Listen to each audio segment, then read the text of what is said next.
আচ্ছা আমরা মামার বাড়ি। বেশি না, দুপা হেঁটেই আমাদের মাংস পোলাও, ঠিক আছে মাংস পোলাও। আর চলো মটনটা দেখে আসি। এই দেখো আমাদের মটনটা, তার সঙ্গে এইখানটা আছে মাছ ভাজা।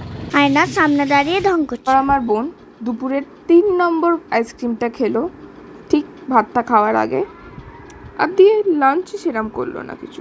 এরপর আমরাও খেতে বসে পড়লাম। কবজি ডুবিয়ে মাংস, পোলাও আর দই মাছ খেয়ে নিলাম। তারপর একে একে সবাই খেতে বসে পড়লো। এইটা বাবার মামা,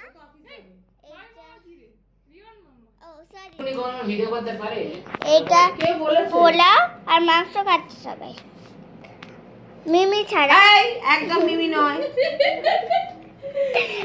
এখনো কাটাকুটিগুলো আসেনি, আগে তখন পরিষ্কার করবো। ঠিক আছে, এইটা হলো রিক দাদা। লাস্টে আইসক্রিম কে বাড়ি চলে